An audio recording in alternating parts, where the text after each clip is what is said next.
to speak about the question, were the peasants wrong? Were they really wrong? Christian freedom and social liberty. So the question arises from what Luther himself said in his famous tract Wider die räuberischen und mörderischen Rotten der Bauern in 1525. He wrote, "So, my dear lords, redeem here, save here, help here, be merciful to the poor people, stick, beat, strangle here whoever can, and if you remain dead over this, so good to you, a better and more blessed death you never can get than this one, because you die being obedient to the word of God and his advice, Romans 13, and in the service of love to save your neighbor from hell and bounding by the devil." Being obedient to the word of God and kill people, doing the ministry of love and sticking, strangling, beating people, this seems to be the last word of Martin Luther about the peasants. Actually, it is not exactly the last word. He also wrote a review about a special contract between some princes and the peasants, but for cultural memory, it is the last word of Martin Luther about the peasants. And it is not an easy word for us to think about next to his words about the Jews. This is a kind of the hardest and most problematic words of Martin Luther. I will try to put it into the context. I will try to understand how Luther could come to this position he took up.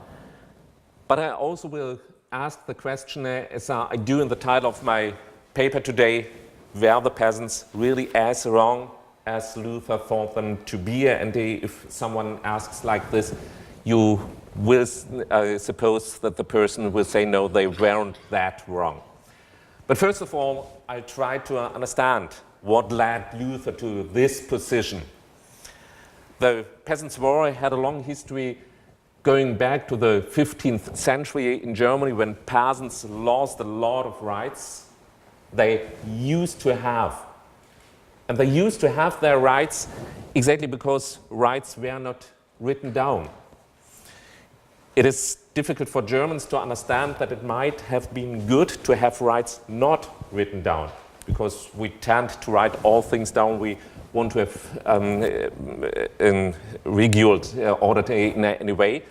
But indeed, for the peasants, it was good to have a time when rights were used and not ordered in any way. To take just one example, there was a right concerning the meadows in quite near to the villages, or also the forests, to use those meadows and forests together for all peasants. You could send your sheep on the meadows, you could go to the forest and look for animals for yourself. And in the 15th century, the princes said, oh no, that is not a common right to use those things in the landscape, but it is our right to use it. And the peasants did not have anymore the right to use meadows and forests in the neighborhood. This made the rights quite narrow for the peasants. And the peasants felt to be in a strong situation, oppressed by those lords who told them that their traditional rights did not have any value anymore. This raised a lot of revolts in the 15th and 16th century. We know, for example, the arme Konrad, the poor Konrad, in the beginning of the 16th century, all over the Herzogtum of Württemberg in the south of Germany, where the peasants rose up against the lords and plead for the rights. But they didn't succeed with this. And so in 1524 and 25, again a revolt arose, which we usually call a war, der große deutsche Bauernkrieg. It is sometimes called, you can discuss about it if it was really a war or something like a revolt. However, the peasants first in the southwestern part of Germany raised up. They fought against castles, against monasteries, against all places where they saw any lords oppressing them. And then in the year 1525, this revolt sprang over to Thuringia, quite near to Martin Luther, and Martin Luther indeed encountered some of those peasants in Thuringia fighting against the nobility. This was the context of Luther writing about and at the last against the peasants. But not all the time he wrote just against the peasants. This is what I tried to show in his first tract, written in this context. Yes? The Ermahnung, the admonition for peace, answering to the 12 articles of the peasants in Swabia, written in April 1525, just some weeks before the tract I just quoted for you. And this admonition was an answer exactly to a question of the peasants. The peasants in Württemberg, in Swabia, had written down 12 articles. The first article of them asking for a pastor preaching the gospel in each village, a quite religious demand, and some other articles spoke about being free of the boundaries they used to have in medieval society, for the common rights on meadows and forests and all those things. Accompanying these 12 articles, they wrote a letter, and in this letter they asked prominent persons of the time to comment on the articles, and one of those persons who should comment on the articles was Martin Luther himself, and indeed he reacted, and he reacted in an interesting way. First, he criticized the nobles and princes. He wrote, "The signs of the heaven and the miracles on earth are given for you, my dear princes, my dear lords. And they don't mean any good for you. No good will happen to you. The fury of God has started, at least to a major part. So God sends some false teachers and prophets to us so that we deserve first with error and blasphemy the hell and eternal condemnation. But also the other part is present, that the peasants gather themselves, so if God would not prevent, moved by our penance, there should be and must be irritation and devastation of whole Germany by cruel murder and shedding blood. So, first, he indeed criticizes the princes and the nobles. And he says, it is their guilt that now a war or a revolt came up. Luther does not say, at first, the peasants are wrong, but the nobles are wrong. And sometimes we forget this, that he first criticizes the mighty ones. There's just one point he criticizes against the peasants. The next slide, please. Should be the next one, sorry. There, against the peasants, he writes, so now your title and your name should just be that you are people which struggle, that they don't want and shouldn't suffer any injury or any evil as nature gives to you. So what he criticizes, say, in the peasants is that they call themselves an assembly of the gospel, that they said they fight for the gospel and they fight in the name of the freeing gospel. The next point on the next slide, you see, he said, what you say, there is no person in boundaries because Christ has freed us, has freed all. What do you mean with this? This means Christian liberty make carnal. This is his central critique against the peasants, that they had a temporal, a worldly demand, being free, and that they said this freedom is based in Christian freedom. Here, Luther himself wanted to separate Christian freedom as a religious category from social freedom as the peasants plead for. So his social critique, interesting enough, went against the lords and the princes, while his theological critique went against the peasants. And just because the peasants didn't hear for him and set forward their revolt, he wrote the tract mentioned before, auch wieder die räuberischen und mörderischen Rotten der anderen Bauern. So he saw the peasants not wrong in social contexts, but wrong in theological context. But still, I think we might ask if Luther is right, blaming them for theological faults. To understand what moved Luther to his harsh words in his last text, and the next slide then, can be seen in his theological background. We heard about the signs at heaven and miracles on earth. He spoke about against the princes. This shows that his critique against nobles and also against peasants had a heavy background in Luther's apocalyptic understanding of his time. Actually, Luther was convinced that he himself would see Christ coming back.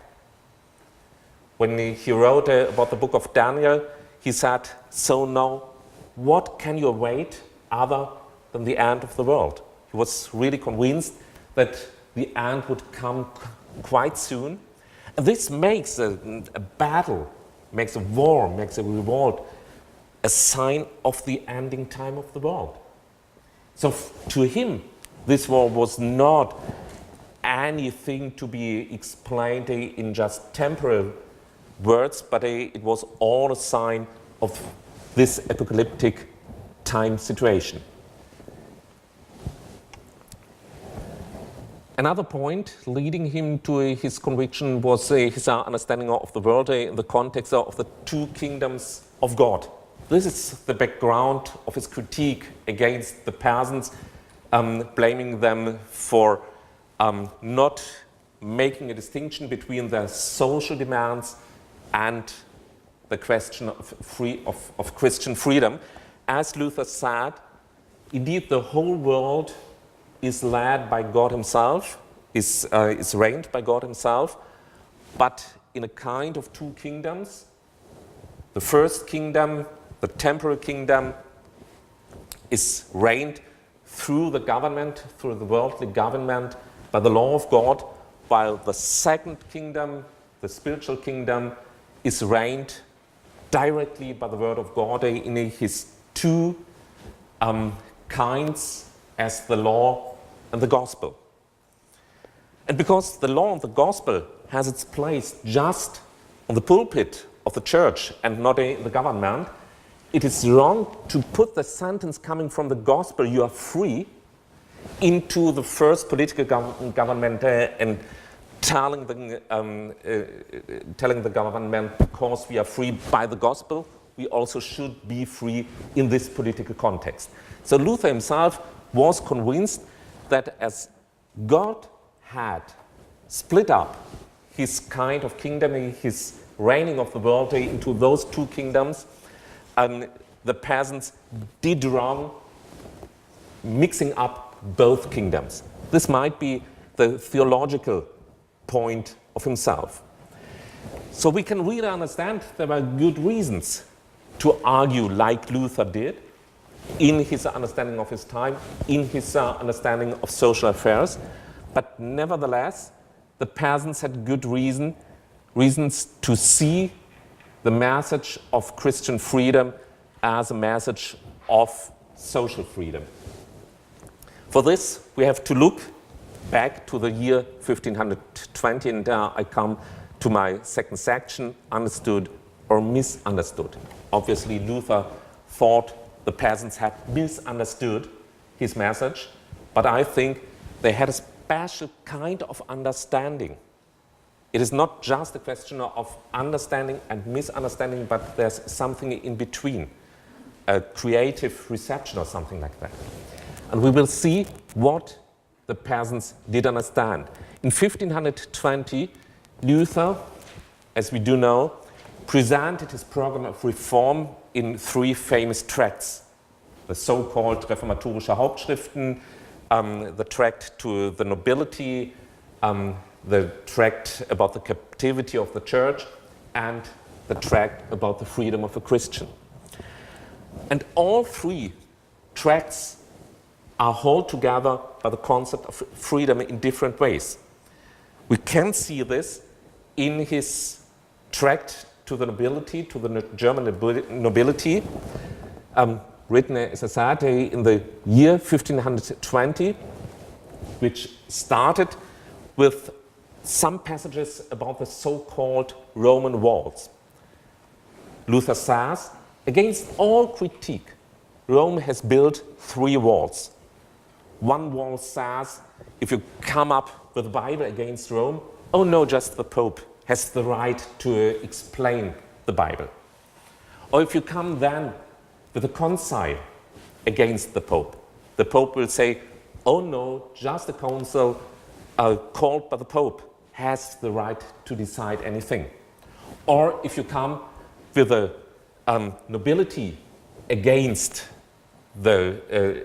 Rome, Rome will say, oh no, just the spiritual ones, just the clergy has to decide and not the lay people.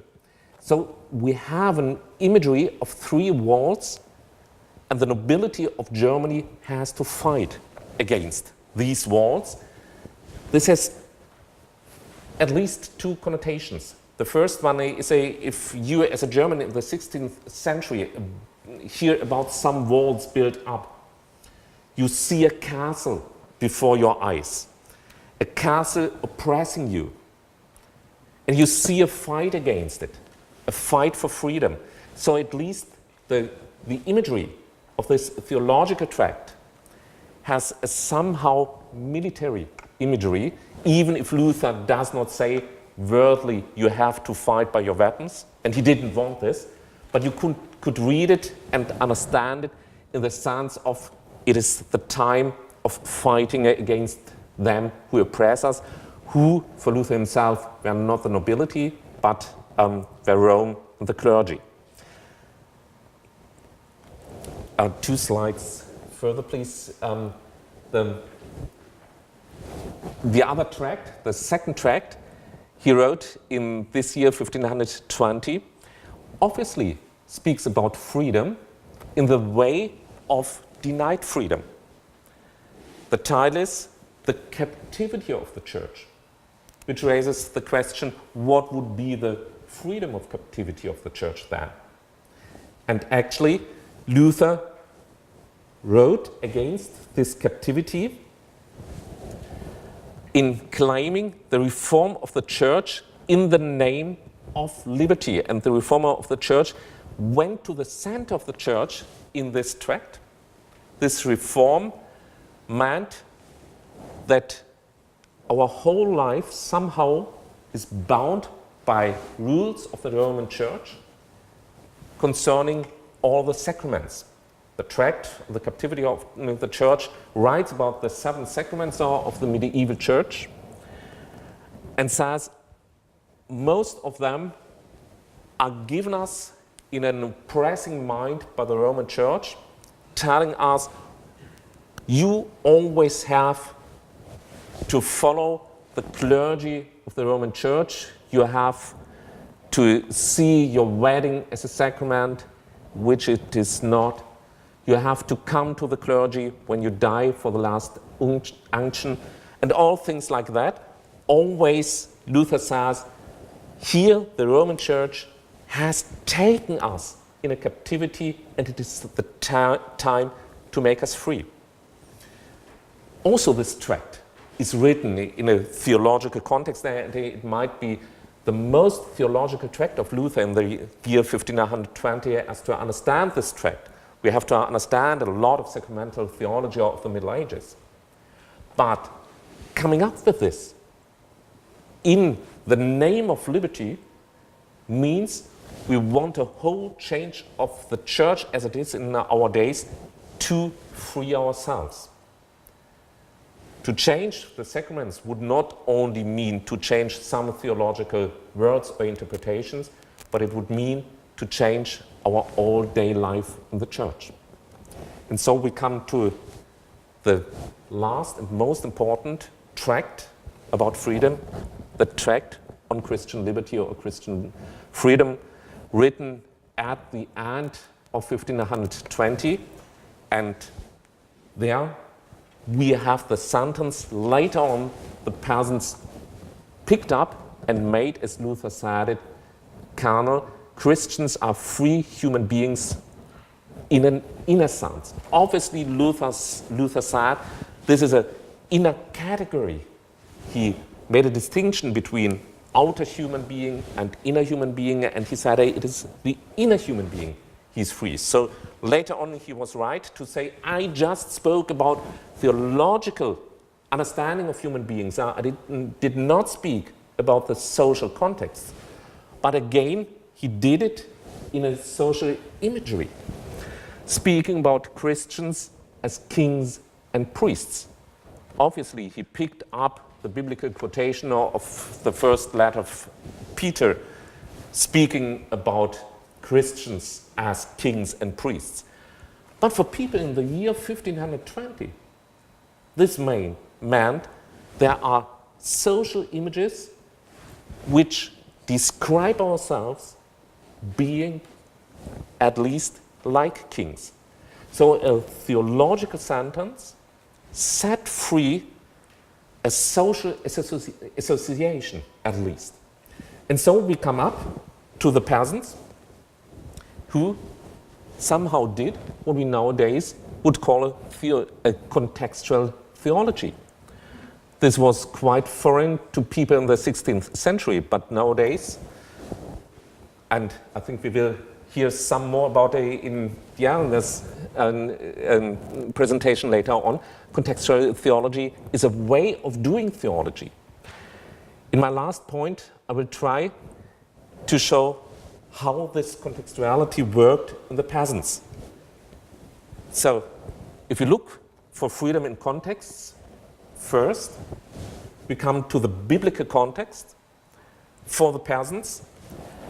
If Luther says, you make the word of Christian freedom carnal, theologically at least we have to ask, isn't this the key point of Christianity? That Jesus Christ became flesh, that he became carnal somehow. So the context of the Peasants' theology meant to come back to incarnation, Christology, more than Luther himself did in his theology of freedom. And it came into a social context, meaning that Christology, that the incarnation of Christ, had any impact for Christian life. Meaning there's not just the sentence in the double advice of love, not just the sentence, love your God, but also love your neighbor as yourself. So we have a broader context for understanding the Christian message as a message of being fleshly, being carnal, and being in a social context. We also have a broader dogmatic context, also based obviously in the Bible, human beings as God's image, seeing them all as the image of God, and then asking if we all are images of God himself, can it be right that one person oppresses the other? It is at least a question we can pick up from the peasants. And this makes the contextual theology of the peasants adaptable for our times. Can it be to understand Christian freedom in a non-social context? Is it possible to speak about Christian freedom without taking social context in account? Even Luther did not, as I tried to show, because he used images from his social context. He spoke about kings, he spoke about priests, he spoke about something like a castle, at least about the walls. Behind them people were hiding themselves. So we have to ask if Christian freedom should not make us sensible for any oppression by race, nation, gender, bodily circumstances, or any other social contexts. I think somehow the peasants picked up this point that thinking in the context of human beings being images of God, thinking about theology as a consequence of the incarnation, we also should think about this, and so have to conceptualize our theology together with these contexts. So somehow the peasants might have been more right than Luther was. Thank you very much.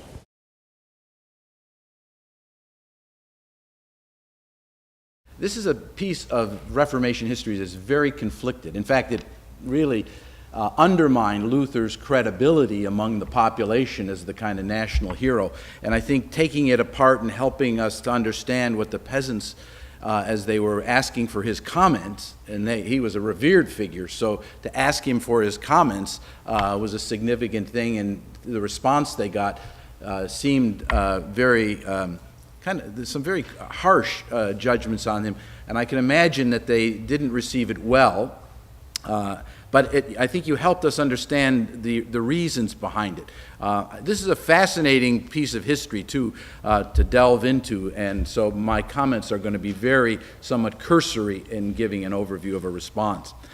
I think one of the things about the Peasants' War and the numerous peasants' revolts, because there were a number of these that took place, although this was certainly one of the largest, was that Luther's response, I think, we cannot exonerate him for some of his wicked statements in terms of how they came off and how they were practiced. Let's not forget, the nobility, the princes, took seriously what he said as a legitimation, and there was mass slaughter of many, many people, many of whom were non-combatants too. And I think by current standards, we would be appalled at this, certainly as we think about some of the current crises, just to think of the Rohingyas, for example, today. We are all aghast at this. This event was of that kind of magnitude in Luther's time, although we don't have the immediate emotional connection to it. I think what it points to, the Luther's response, points to this fact that he was a magisterial reformer. There were different, we think of there being the Reformation, but there was many reformations at the time, and many movements, and it broke into many movements. And Luther, as a magisterial reformer, along with Calvin and Zwingli, were very much allied with the state power, whether it was the city council, the princes, and so forth. And that has some implications. It also has implications for Lutherans today as we look at our own history, as we think about how generally we're deferential to authority as a denomination. In Canada, for example, Lutherans don't have a prominent public role. We are underrepresented in public life, in political office. There's a reason for that. Some of it goes back to this. And I think we need to be mindful of that, that Luther's connection to the governing authorities can be very problematic for us, and sometimes makes us too accepting of abuses of authority within our own context. So I appreciated this kind of detailed drilling down and understanding the theological basis. This is alien to us today, too. So we think of it more in political terms, Luther's alliance to authority, but reality was, for Luther, this was a profoundly theological question, and I think you highlighted that for us in a very, very good way. Some of the areas that I find fascinating, and I make it by way of more of a comment and be interested in your reaction, not necessarily right away, but over the day maybe, is that it strikes me when you have multiple reformations, you have multiple expectations of change. And one of the things that's particularly interesting as we look at these various currents of Reformation is that there were, at least in my view, 4 different views of change. Everybody knew that the context, the European context at that time, dominated by the church, a kind of theocratic society, needed to change. We often, particularly Lutherans, think, well, we were the only ones that thought there was a problem. The reality is everybody knew there was a problem. The problem was how to figure out what the change was that you were going to advocate. And if you wonder what that's like, think about Barack Obama. You remember his campaign, his first campaign, where he talked about change, and everybody was for change. Well, the problem isn't that everybody's for change. The problem is what kind of change you want. Luther was a conservative, and he was a polarizing figure too. So he wanted to revert back to an earlier time, a more authentic time. He wanted to go back to a more pristine past. I think people like the Anabaptists wanted social transformation. They wanted a very different kind of change. They wanted to create a radically different community. Calvin, Zwingli, others, they probably looked for a more progressive building kind of a new arrangement, but within the political order. So there were these different views of change, and I think the fact that they didn't always encounter each other as we do today, fairly frequently, exacerbated some of these tensions. And I think the peasants get caught up in that, and I think your point about trying to wrestle through some of these theological insights, how they misunderstood Luther, it's not just about misunderstanding, but there wasn't the kind of communication and dialogue that we're so accustomed to in our time. The other thing I think that's very important to understand is the emerging economy, and you alluded to this, I like that image of doing contextual theology. People doing contextual theology didn't know what contextual theology was, really, in a sense, right? This is a problem. It'd be interesting to see what they say of us in our time, how we did theology in these days. But this was a new economy. Remember, 1492, what happened in 1492? The Spanish came across the Americas, they plundered all the wealth, there was an infusion of wealth into Europe, and who was left out? Many of the kind of more, the Northern European countries states didn't have access to this kind of wealth, and there was price inflation. There were a lot of things going on, and you mentioned the oppression, the removal of rights that the peasants had. This is very important because the standard of living was not increasing for everybody in the same way. And many of these princes wanted to get a bigger piece of the action, so to speak. And they did ultimately when we started seeing the emergence of the nation state later on in the 17th century. So I think this is an important thing to understand, that the economy and the political realities played as much of a role as the theological ones. Now, in that time, politics was theological, so we need to understand that as well. I'm intrigued. One of the central doctrines that Luther came up with, that we all are very proud of as Lutherans, is sola fide, justification by faith. And I think it's very interesting. A Canadian theologian by the name of Gregory Baum, who's pretty well known, he's 95 this year apparently, he's been around for a while, but he wrote a fascinating piece about justification when the Lutherans and the Roman Catholics came up with the agreement on justification by faith, when they signed that agreement. And he said there's at least 6 different understandings of justification within that agreement and within Lutheranism, all of which we say is we share kind of thing. But one of the interesting, and I won't go through all of them, but one of the interesting ones is what the Latin Americans have done with justification.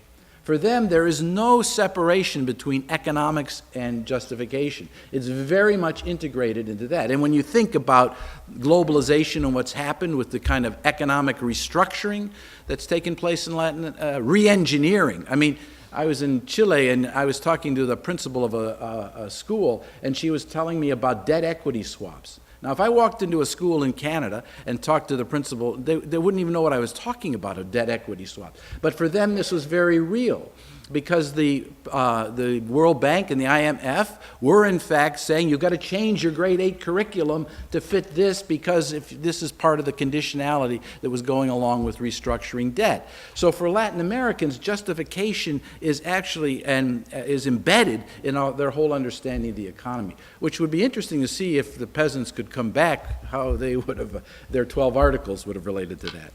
And lastly, as I said, I think contextual theology is really important today, and understanding context is really good. And I liked what you said about this, because in some ways we can't just deal with theology as if it's abstracted from the lived lives, the daily lives of people. And Luther, for all his faults, and he had many, one of the things he did understand was that he had a pastoral heart towards people, understood, which is why he could come up and was so influential on the German language, because he could come up with language that caught the sentiment, emotion, and feelings of the average person. And this was a real gift that he did have. So, Volker, thank you very much for your presentation. It's given me a lot to think about for the future. Thank you very much.